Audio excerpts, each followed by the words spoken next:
Dayawon na ang Diyos, palapakan po nato ang naman sa kanan. Grabe po ang faith.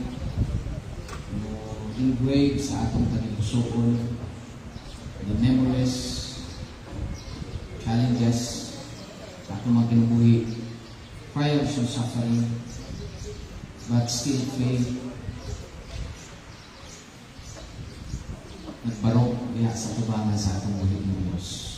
Magapanindot kitang tanan mga kaigsunan, the foundations of the text. Read.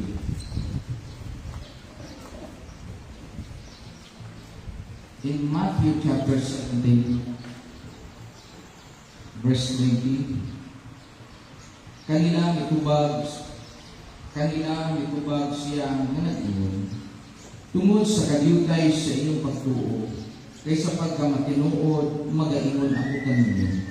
Nga kung may pagtuo kamo, nga ingon o iliso sa mustasa, makaingon kamo ni ining bukid.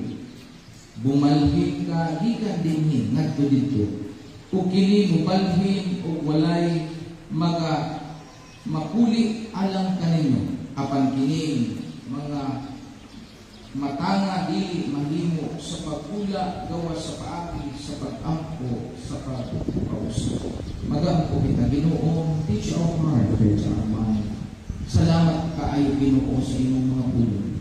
Bahin sa inyong pulong, nakadawat kami o pagtuo. Bahin sa pagtuo, nakadawat kami kaluwasan. Bahin sa kaluwasan, we assure that Jesus Christ, our Lord and Savior, o nagaan, laon kami Ginoo sa imong pagbalik, diha sa imong atubangan, pagdadkon mo kami dito sa bayan, sa langit na bayan, na walay katapusan. Tanan amo ginasalig Lord, tuguti kami ng imong bala na Espiritu, magkauban kanunay sa amin. Sa ngalan ni Ginoong Jesus, Amen. Magabanin untuk kita. After this message, before we close this worship service, may ara ng usa ka bata na atong i-dedicate sa Ginoo. Nagapasalamaton kita bangod sina sa pagtuo sa atong mga inahan. Nakadawat kita o panalangin. Mao man karon, salamat kaayo sa mga kaigsuonan nga nag-atiman sa pag-alaga diha sa Ginoo. Buntag sa iyo pala, nag-prepare na kamo sa inyong mga preparasyon para sa atong buhi na Diyos na pasalamatan kay adlaw-adlaw mas daghan ang pagpapala kaysa mga problema. Karon kabuntagan, nagpasalamat kita sa discuss ganina na grabe yun ang pagtuo. Salamat sa mga lectures, salamat sa mga pamulong-pulong, sa atong mga ginikanan, mga estudyante. Pagpakan nato karon ang mga nag-graduates. Congratulations sa mga nag-moving up. Padayon lang ta sa pag-eskwela. Kaya nun pa sa kasabihan, para makag-graduate ka, sulod ka lang adlaw-adlaw. Ayaw pagsigig absent. Kaya makag-graduate ka din. Ubanan sa kabukot, diha-digan sa atong buhay ng Diyos. O karon mga kaigsunan, our topic, this thing nato sa mao ang faith, to refresh, to recharge, kung sa makaayo ang pagtuo diha sa atubangan sa Ginoo. Kita ng mga kaigsunan, mauna karon kina sa atong pagsamba karon, nakadawat kita pagtuo, mauna musalig kita sa Ginoo. Even though wala tay pamasahe mo adto ta sa simbahan. Even though na wala tay pagkaon mo adto ta sa simbahan. Di bali magutom, basta makaadto ta, makasampit ta sa buhit natong Diyos. Kaya lang nato, because our faith, sabi niya, faith in God can move mountains. Gidiscuss ka ganina, mga kaigsuunan, unsa pag-ayo sa bata. Labi na og ara ang daghan mga demonyo, ang yawa. There are times ang atong pagtuo, mga kaigsuunan, sa mapangita sa punctuation, maabot naman ang pasukan, kapangita ka, dili-dali ang magpa-eskwela sa college. Labi na kung ang imong anak dili lang usa, duha, tulo. ug dili pagyud mahimo nga ang usa dili pagyud masatisfy sa iyang balon. Mao na mag-away silang duha. But faith in God can move everything. But faith in God can challenge everyone. Mao na nahinungdan nga man nag-graduate ka sa kabila sa mga mauna ang mga graduation karon muhilak ang mga ginikanan. Kaya nga man, sa diha sa paglahutay nato, even sa mga challenges, sa mga kalsod sa atong kinabuhi, we suffer. Pero but faith in God can move the problems, overcome the problems in our lives. Diri sa eksena mga kaigsunan, giingnan sa Ginoo ang mga disipulo. I-discuss ganina, giingnan na asa ang inyong pagsalig. Sometimes mauna, kung daghan ang ako nakaayo sa igiglakaw, wali dito, ang mga tao makita, mas daghan ang mga tao, wala mo tuo. Sometimes mauna kita mga kaigsunan. Pag ato na to, sige, wali sangyaw sa pulong sa Ginoo. Sometimes, daghang wali, pero salamat sa Ginoo, may usa kalag na nagdawat sa Ginoo. Pero sometimes, dili tama, maluya ta. Bangod gani sila, kung atong pamalandungan, kung atong saligan, ang atong pusok mga kaigsunan. Kung atong saligan, ang atong kwarta. Kung atong saligan ang material na butang, not in the power of the presence of God, mao ni ang gingon sa Ginoo, tuhuin ninyo ako. Bisag patay na ka, ako ikaw pagabuhiin. Because Jesus Christ is the life and the resurrection sa atong kinabuhi. This moment, mga kaigsunan, faith is believing that above every situation God can perform a miracle. Diri sa eksena mga kaigsunan, in the biblical context, may ara diha when Peter nakita ang Ginoo. Slide please. Si Pedro nakita niya na may multo. In according sa Matthew chapter 14 verse 29, abi niya multo. Pero nung nakita ang Ginoo, sabi niya, Ginoo, I'm so excited na makalakaw ako diha sa imo tiilan. Diha sa dagat o sa lake. Ang sabi sa Ginoo, come on. But nag-abot ang problema, nag-abot ang iyang pagduwa-duwa sa iyang kinabuhi. Unti-unti siyang lumubog. Kung siya'y pangutana sa Ginoo, kagamay sa imong pagtuo. This is the moment, mga kaigsuunan, dili matest ang atong kinabuhi kung unsa gayud kadako ang imong pagtuo in terms of mountain problems in our lives. Mao na gani na pag kwarta pinag usapan, maluya ka. Labi na yung mga naga-income sa dako. Kaya inang gamay lang ang income, inang mga kwan lang yun, hindi mo masyado mapanik siya. Pero, timan ninyo mga kaigsunan, gamay kung dako, kung wala tayo pagsalig sa Ginoo, makawag ang tanan na atong pananampahan. Second thing, isang kababayan sa amin kanina ni Brad Arman nga 12 years. Grabe ang iyang patience, long suffering. But sa diha na nakita ang atong buhi na Dios, na-revive siya. Makahawak lang ako sa laylayan sa akong ining Ginoo, kay nasayod ko na maayo ako. Sa atong pagtuo mga kaigsuunan, dili mo saka ang gahom sa Ginoo if we not desire to come our Lord Jesus. Yung pagpaduol sa Ginoo, inang ginabuhat nato karon mga kaigsunan, mauna ang hinungdanan ng mga salig kita bisag gamay ang atong pagtuo kung adlaw-adlaw nagadesign kita sa pagpadung sa buhi natong Dios, even 12 years kung sa wala nga problema nato sa atong kinabuhi, pila ka bulan, pila ka tuig na atong ginadala-dala din sa atong kasing-kasing, But faith in God, walay problema sa Ginoo. Bleeding woman, a little faith, and was healed after 12 years of no hope. Imagine mo mga igsunan. Grabe sa diha na naayon na siya. Musaka pag yun ang iyang pagtuo diha sa Ginoo. Third thing mga kaigsunan, a little bit of faith enabled the blind to see. In Mark chapter 10, 46-52, mauna nagsinggit ang lalaki, Ginoo, tabani ko. Sa pakita sa Ginoo, gitagaan dayon siya sa abraf na tabang. Maingon kita mga kaigsunan, kung kita mangayo sa Ginoo, wala sa Biblia kanus ang nagbalibad ang Ginoo sa diha nagtawag kita sa iya. Even the disciples, even the men of the biblical context na sa diha nagtawag sa Ginoo, gitabangan sila. Mauman ini ang nahitabo sa bulag.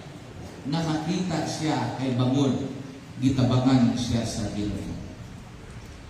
Last thing, Lazarus bring back his life from death. Because faith in God can move impossible.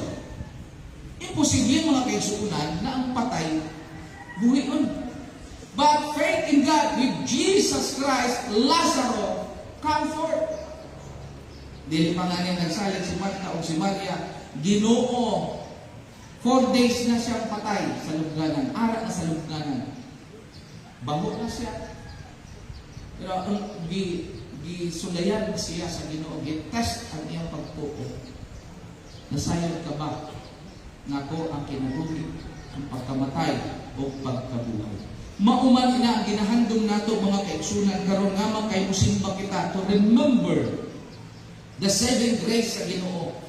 Sa atong elder na gibasa kanina sa atong Lord's Supper, hinahanglan yung adlaw-adlaw sa adlaw sa Domingo, maka-remind kita na kita gitagaan sa gasa sa Ginoo. Gibuhi kita mula sa mga patay, sa atong mga kasalanan, sa mga doubts naton sa atong kinabuhi.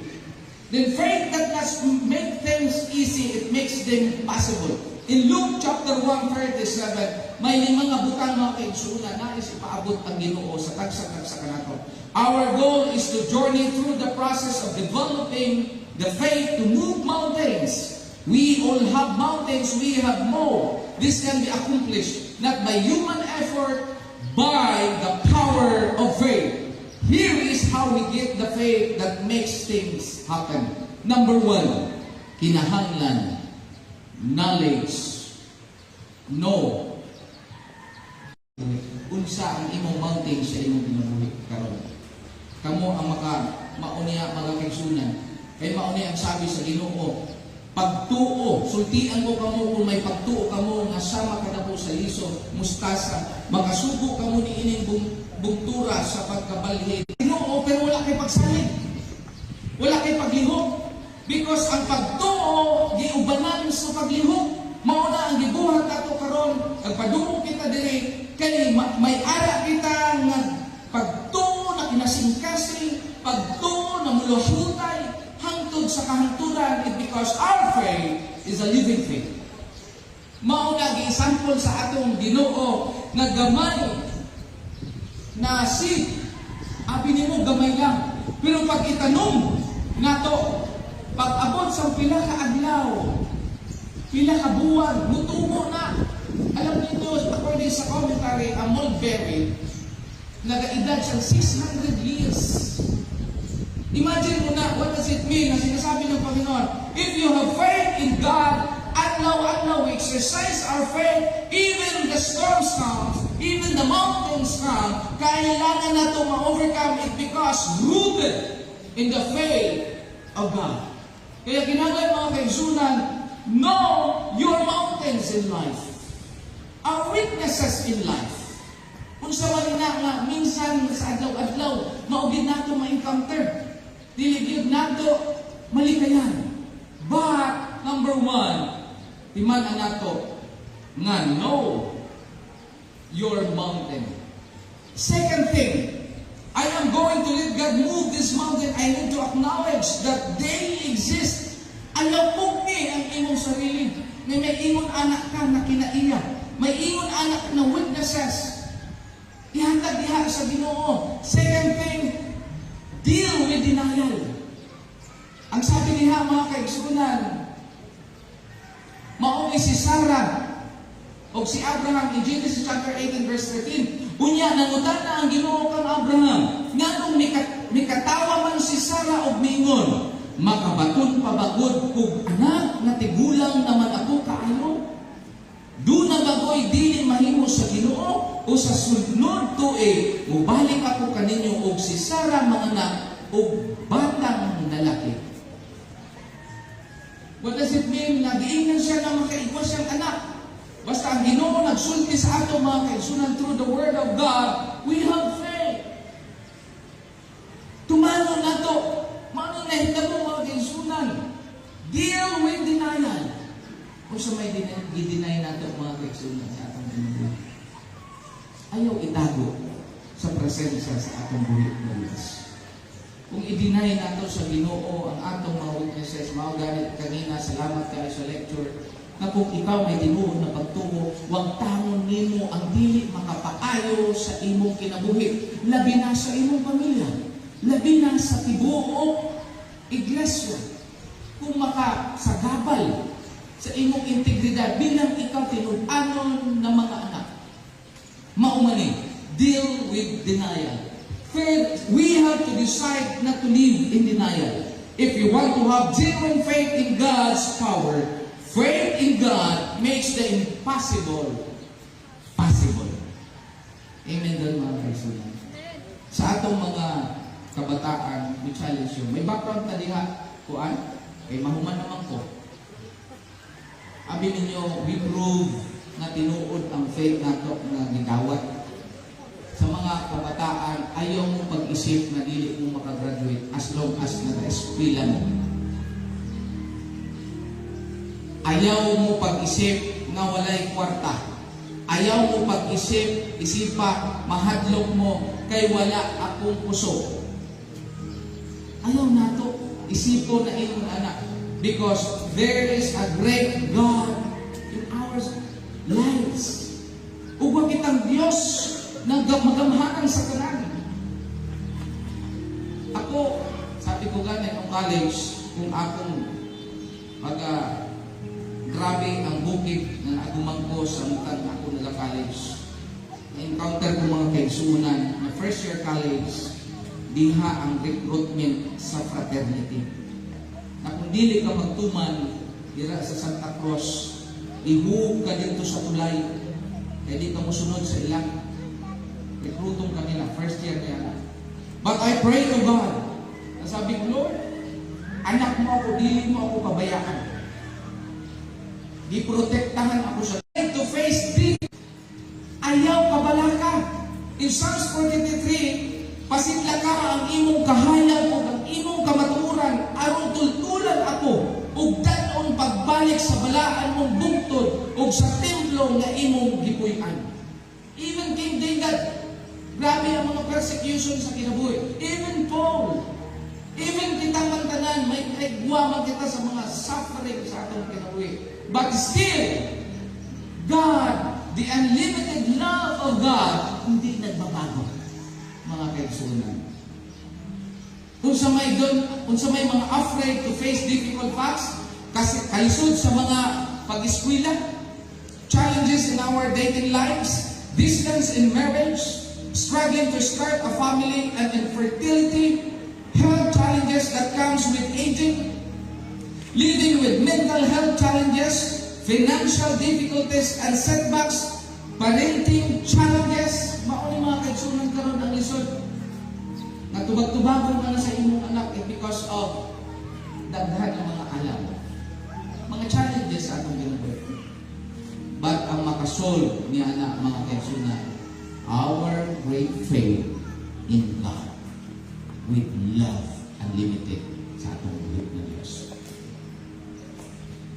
Fourth, na-face na to ang mga problema, dili kayaw na to kung what I ask God for help.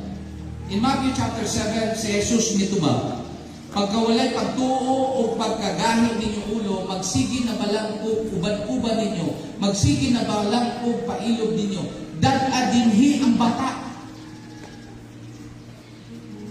Mauna karon mga kaigsunan, may dedication kita na atong mga bata ipasalamat nato sa Ginoo. Kay tagaan siya panalangin sa Ginoo o pagdako niya matrain siya para aron nga siya himuon nga disipulo sa buhig katong Dios. O hinginlan ni Jesus ang yawa o bigula kinigikan sa bata o naayo siya diha-diha. Alam niyo mga kaigsunan, kung madako ang atong pagtuo, bisag sa yawa makapahawa kita kung ang atong tagipusoon wholeheartedly gisurrender nato ang atong mga kaliyahon diha sa tubangan sa Ginoo.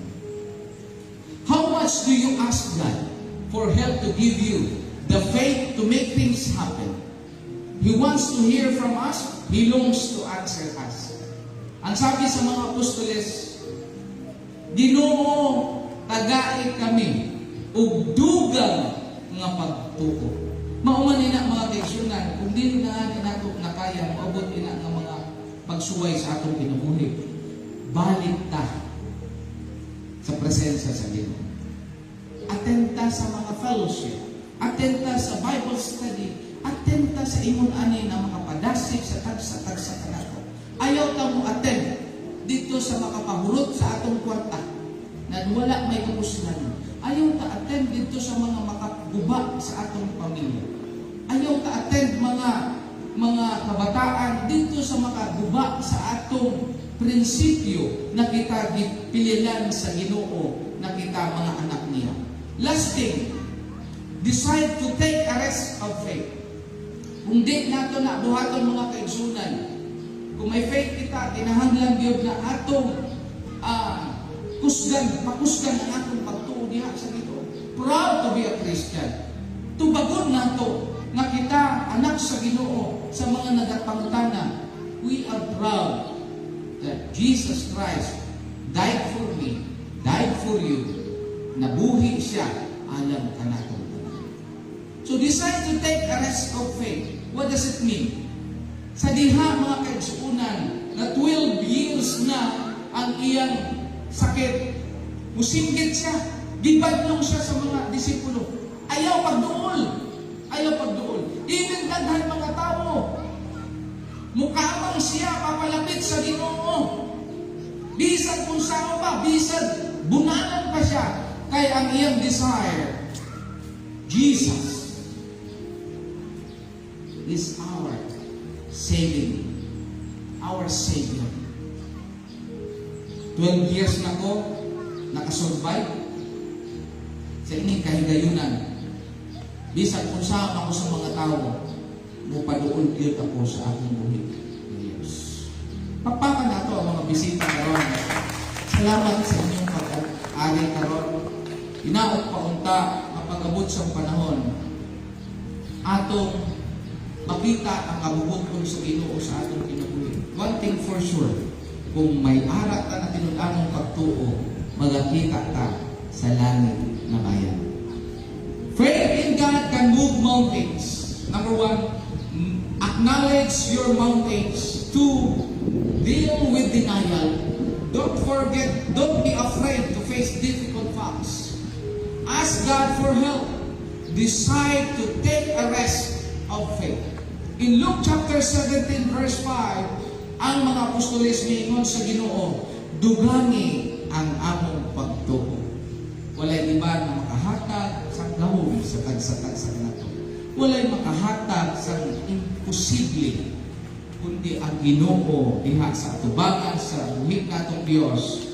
We need to decide to take our real faith sa atong tinud-anong Dios. Putron po mga kaigsunan, deep faith and living faith magkaiba po na. Ang deep faith, sige lang, pakahuman nato simba, uli sa balay, trabaho ta, sige lang, kasapaan ta, balik. Pero ang living faith mga kaigsunan, Samtang diha na may mga problema, kalipay nato na according sa James. Kalipay nato na sa buhi ng Diyos to overcome this situation. Kaya lang nato, sa diha sa imong problema, makit-an sa Ginoo kung unsa kita kasinsiro sa ato. In my last testimony, mga kaigsunan, nasuwayan ko mga kaigsunan ang magpakamatay. Kaya naisip ko na wala tayo paglaong mga akong kinabuhi. Putlong ko na lang ako kinabuhi, kaya wala naman naging bukma sa ako in my mind. But sayok mga kaigsunan, because there is faith in God. Mga kabataan, pag may pagtuo ka diha sa Ginoo, padayon sa imong pag-eskwela. Mga ginikanan, kung may tinudahan kitang pagtuo, walay imposible na magiging posible sa Ginoo. Sa atong mga negosyante, padayon ta sa pagnegosyo. Tinakita nato ang atong negosyo para sa kaluwalhatian sa atong buhi na Diyos. Sa atong na mga empleyado, padayon kita, faithful kita sa atong pagtuo. Kaya naman, sabi ganina sa lecture nato, may ganti para sa mga tao na tuman diha sa tubangan. Magatindog kita mga kaigsunan, apong manon sa pagpasalamat sa Ginoo. Kung may ara pa makita ng mga bukid sa atong kinabuhi, we surrender our lives sa Ginoo. Kung may ara pa kita ng mga struggle sa atong kinabuhi, this is a message of God. Shall we pray? Our Heavenly Father, Lord, we thank you for giving us opportunity to share the Word of God. Labi na, kanina pa, sa among pag-Bible study, Ginoo. You are the foundations of our faith. You are the stone in our lives. The Lord, right now, magapabilin ang among pagtuo diha sa iyong Ginoo. Himuo ako ni Ginoo na maging karapat-dapat sa iyong katubangan. Ug ang tanan among gisalig sa imong Ginoo, kalakip ang among paghigugma, pagbuhat sa maayo niya sa imong katubangan. Because the reflections of faith is love, is action, obedience in front of the Lord God. Kung may ara pa kami Ginoo karon, nga di pa na surrender sa among kinabuhi, Lord, tagai kami kung dagdugang mga pagpagtuo. Even sa among mga manonood Ginoo karon. We thank you, Lord God, for listening this word, ang powerful message, Lord God. Salamat na nagbukas sa amo kasing-kasing ang tinud-anon ng pagtuo na mudakot ni sama sa mustasa Ginoo. Ang among pagtuo, buhi ni adlaw-adlaw. And Lord, thank you for your love. And thank you for your saving grace. Sa tanang Ginoo, ibalik na mo sa imo ang dumugog himaya. Labi na sa among mga bisita karon Ginoo. Puna ang ilang paglaom. Puna ang ilang kasing sa pag-alaga diha sa imong katubangan. Puna ang ilang gugma Ginoo. Aron makita kami, makita ang tanan dito sa langit na bayan. Initanan ang among ginasalig sa ngalan sa among Ginoong Jesus. Amen. May bukas sa tanan o pagpapan